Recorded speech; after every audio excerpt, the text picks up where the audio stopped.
and welcome. We are in Junior English, and we now turn to the great American author Jack London. I'm with you in your hymnals on 594, 595. We want to say a couple of things about Jack London before we turn to one of his most famous short stories, To Build a Fire.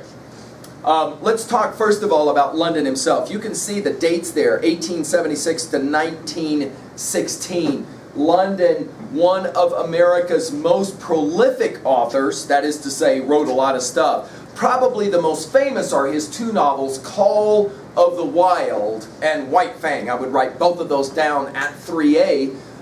One or two of you will maybe find yourself interested in the fiction of Jack London after you've read his short story, To Build a Fire. The second thing we want to say about this story before we begin, and it is a somewhat lengthy story, which is why my observations about the story are somewhat cursory at the beginning, at least, is for you on page 594 under Literary Analysis. Let's talk real quickly, just to remind, about what we mean regarding plot. You will remember that we have that exposition which introduces character, setting, place, and time.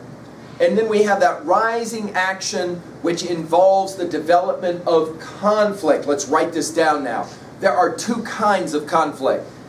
Internal conflict, a character versus himself, herself, itself. And then there's external conflict, a character versus another character, a character versus nature, a character versus society, group, or an idea. All of that, of course, detailed on page 594. In this story, we are going to see the convergence of the two conflicts of internal and external. And more particularly for external conflict, this is one of the classic examples of character versus nature. I would write that down at 2B as we go through the story at level 1 in terms of summarizing. We're going to find ourselves very quickly saying a lot about how setting plays a pivotal role in this story. I would write that down. Setting plays an important role in the story. Why? Because the story, like many of London's stories, set in the great Alaskan Canada Northwest, where we're told it's so cold that when a man spits into the air, the water from his spittle freezes before it hits the floor.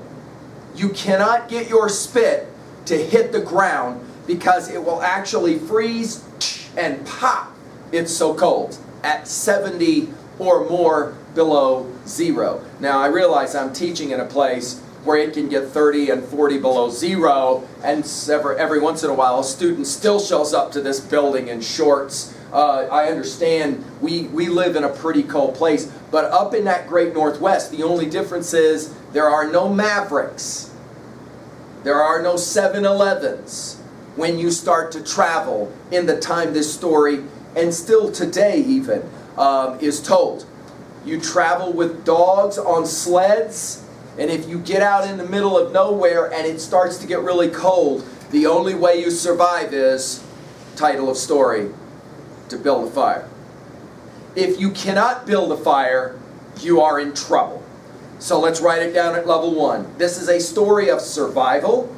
For those of you that are into these TV shows, and you can jot this down already at 3A. For those of you that are into these TV shows where they put you out in the middle of nowhere and ask you to survive, right? Okay, this is one of those stories where you're going to have a man and his dog out in the middle of absolutely nowhere, and you're going to have the struggle for survival. How will you make it? The only answer is, again, the title of the story, To Build a Fire. The last thing I want to point out is on page 594, to set you up for this story, is what we will call dramatic irony. Go ahead and look at it with me. Of course, here it says, irony involves a discrepancy. I hope you're reading this with me on 594. Irony involves a discrepancy between what is stated and what is meant, or between what is expected and what actually happens. In the case of, I'd write this term down, dramatic irony, there is a contradiction between what a character thinks and what the reader knows to be true. That's what we call dramatic irony. Think of it as if you were watching a play. There's things in this story that the character is going to think or assume, and you, the reader, you're going to do one of these. Yeah, no, that ain't going to happen. And the character is almost like he's saying to you, no, I got this, this is fine, and you're going to go, yeah, no. That ain't the way this is going to shake down.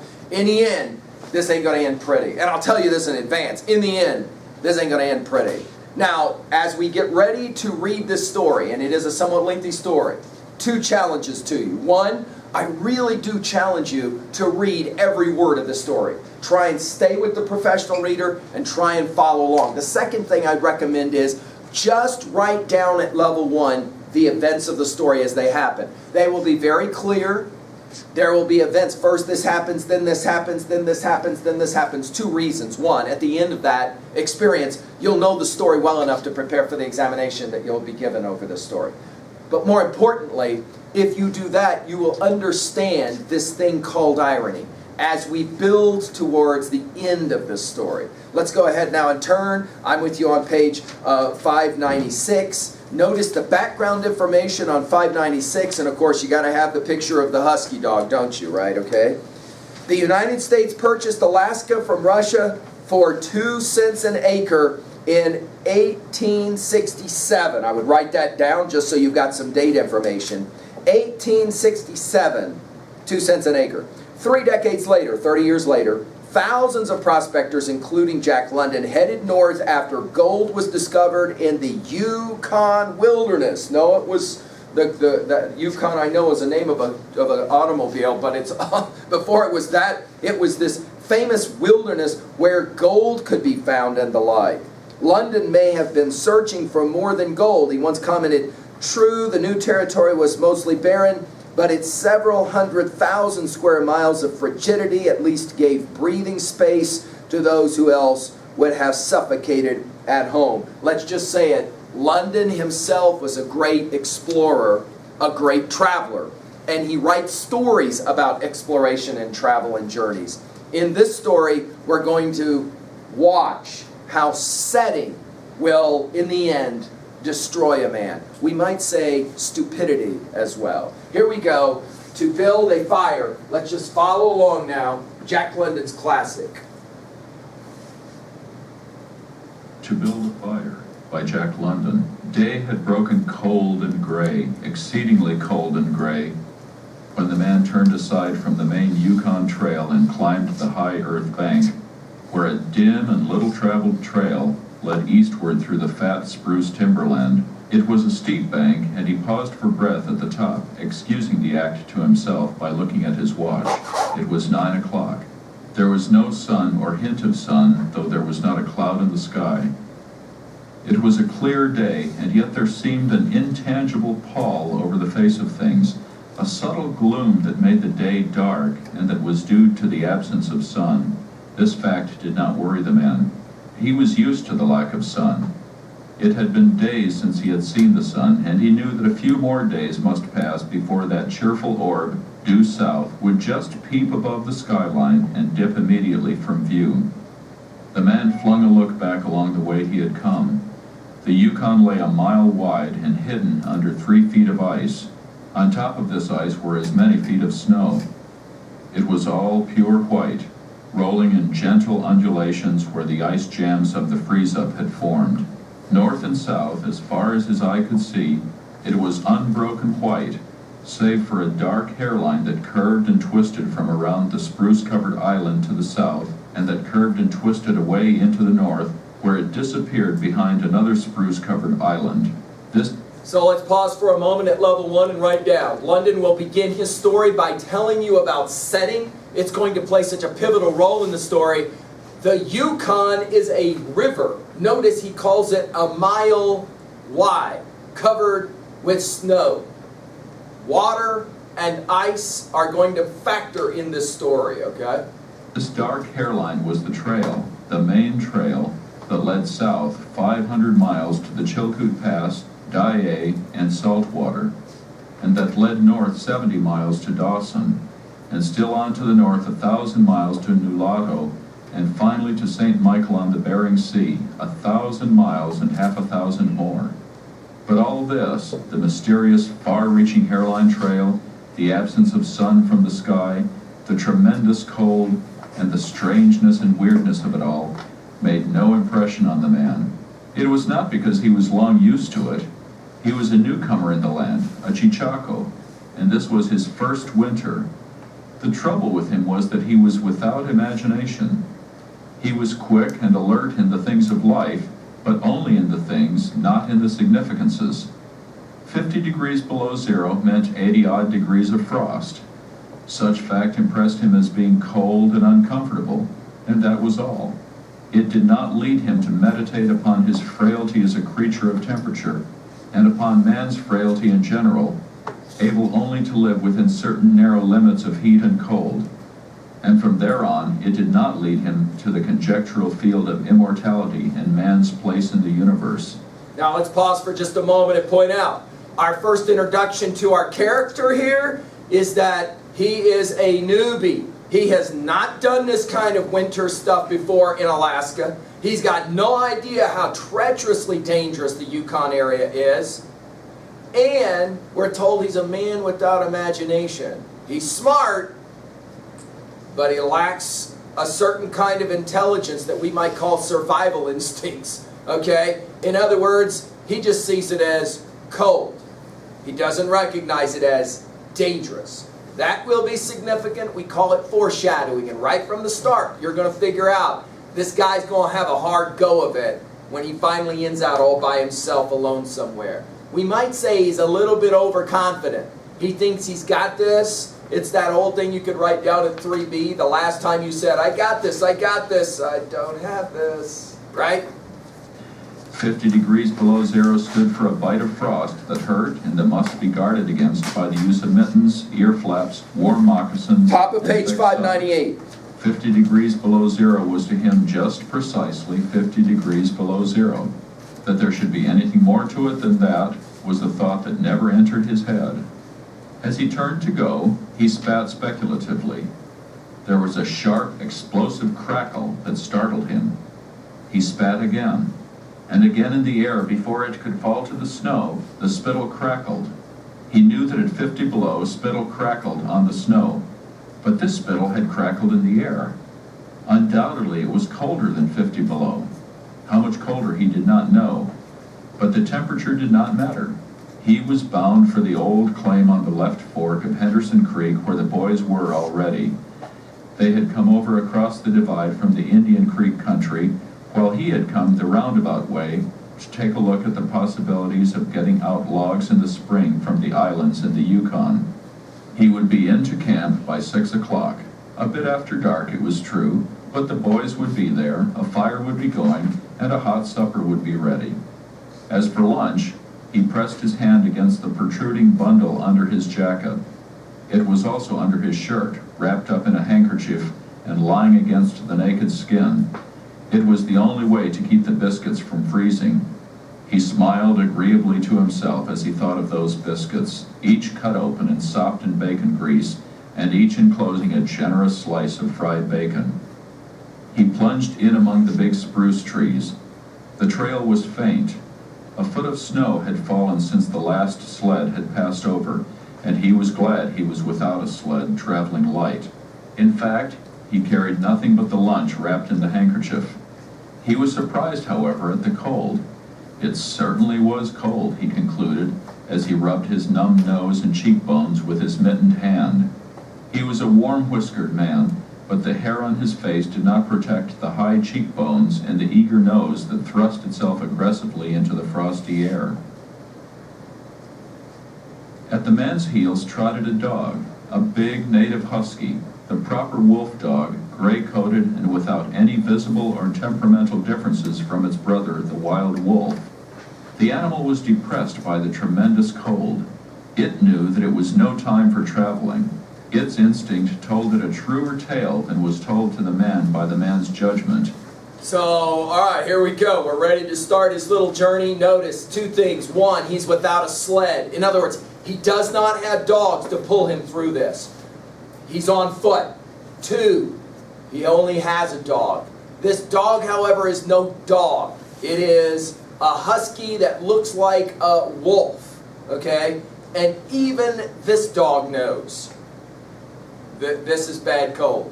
You shouldn't be out in it. It's a bad idea. Let's just put it to be real quickly. What obviously our conflict is man versus, or character versus nature. This is the classic example of a story from here on out. Anytime somebody talks to you about character versus nature conflict, you can think about the London short story To Build a Fire, because that's exactly what London is creating here. In reality, it was not merely colder than 50 below zero. It was colder than 60 below, then 70 below. It was 75 below zero. Since the freezing point is 32 above zero, it meant that 107 degrees of frost obtained. The dog did not know anything about thermometers. Possibly in its brain there was no sharp consciousness of a condition of very cold such as was in the man's brain. But the brute had its instinct. It experienced a vague but menacing apprehension that subdued it and made it slink along at the man's heels, and that made it question eagerly every unwanted movement of the man, as if expecting him to go into camp or to seek shelter somewhere and build a fire. The dog had learned fire, and it wanted fire, or else to burrow under the snow and cuddle its warmth away from the air. Top of 599. The frozen moisture of its breathing had settled on its fur in a fine powder of frost, and especially were its jowls, muzzle, and eyelashes whitened by its crystalled breath. The man's red beard and mustache were likewise frosted, but more solidly, the deposit taking the form of ice and increasing with every warm, moist breath he exhaled. Also, the man was chewing tobacco, and the muzzle of ice held his lips so rigidly that he was unable to clear his chin when he expelled the juice. The result was that a crystal beard of the color and solidity of amber was increasing its length on his chin.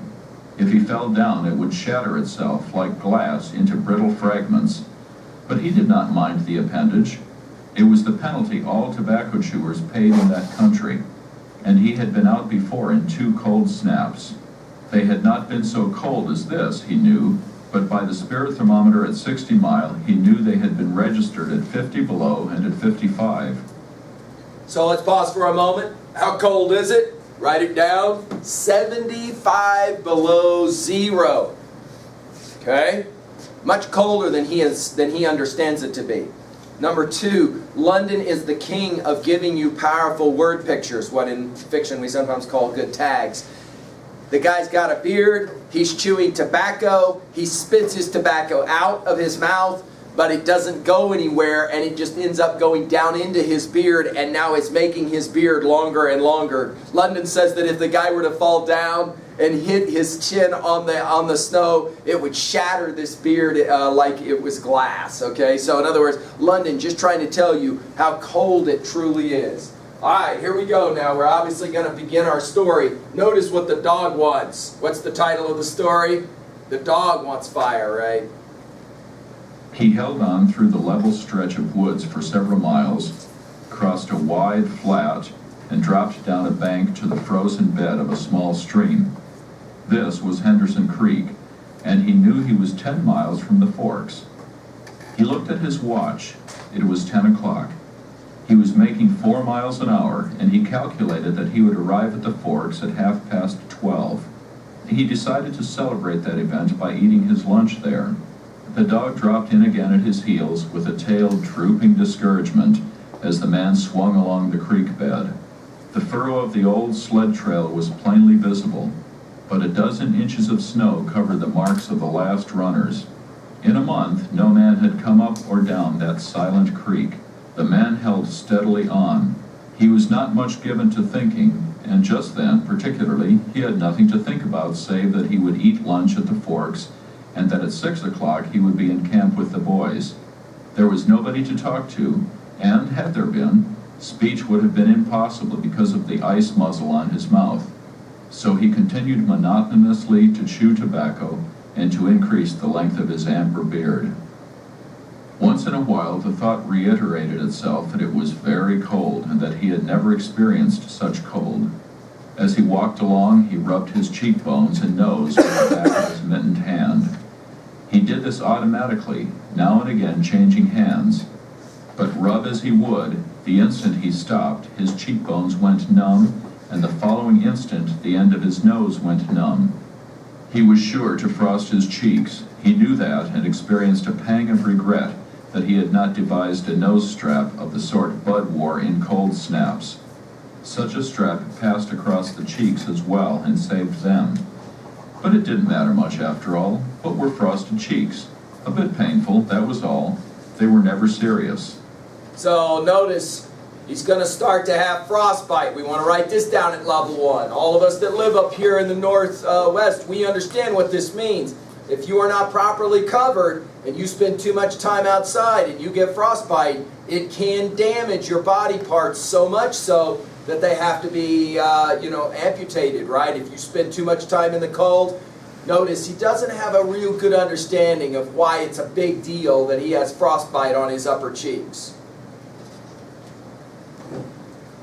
Empty as the man's mind was of thoughts, he was keenly observant. And he noticed the changes in the creek, the curves and bends. Top of 600. And always he sharply noted where he placed his feet. Once, coming around a bend, he shied abruptly, like a startled horse, curved away from the place where he had been walking, and retreated several paces back along the trail. The creek, he knew, was frozen clear to the bottom. No creek could contain water in that Arctic winter. But he knew also that there were springs that bubbled out from the hillsides and ran along under the snow and on top the ice of the creek. He knew that the coldest snaps never froze those springs, and he knew likewise their danger. They were traps. They hid pools of water under the snow that might be 3 inches deep or 3 feet. Sometimes a skin of ice half an inch thick covered them, and in turn was covered by the snow. Sometimes there were alternate layers of water and ice skin, so that when one broke through, he kept on breaking through for a while,